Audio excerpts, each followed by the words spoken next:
السلام علیکم ورحمۃ اللہ وبرکاتہ۔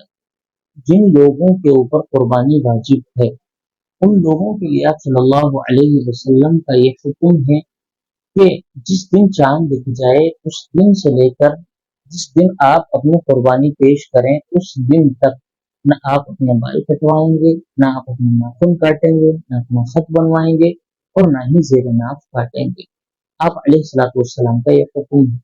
آج کی ویڈیو میں اس مسئلے کو سمجھنا ہے کہ یہ حکم کیا حیثیت رکھتا ہے، کیا یہ واجب ہے، یہ سنت ہے یا مستحب۔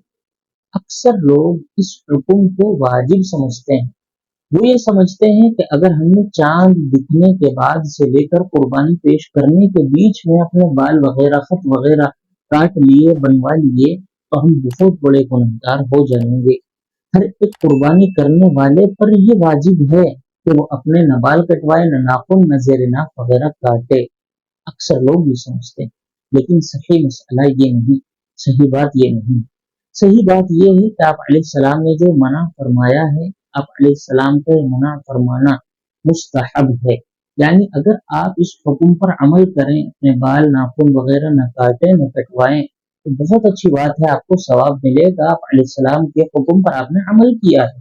لیکن اگر آپ کاٹ لیں، آپ اپنے جو ہے بال کٹوا لیں، خط بنوا لیں، زیر ناف کاٹ لیں، آپ بہت بڑے گنہگار ہونے والے نہیں ہیں اور نہ ہی آپ کی قربانی پر کوئی فرق پڑنے والا ہے۔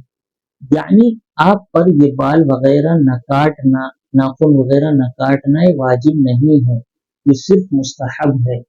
اگر کوئی شخص کاٹ لے یا کٹوا لے تو وہ گنہگار نہیں ہوگا، کروا سکتا ہے۔ ہاں، اگر انہی 10 دنوں کے بیچ اپنے 40 دن پورے ہو رہے ہیں، یعنی آپ کو زیر ناف کاٹے ہوئے 40 دن ہو گئے ہیں، اور اسی طرح جو ہے آپ کو اپنے بغل کے بال کاٹے ہوئے 40 دن ہو گئے ہیں، ناخن جو ہے کاٹے ہوئے 40 دن ہو گئے ہیں، تو پھر آپ کے اوپر یہ ضروری ہے کہ آپ ان کو انہی دنوں میں کاٹیں، پھر یہ حکم متوجہ نہیں ہوگا۔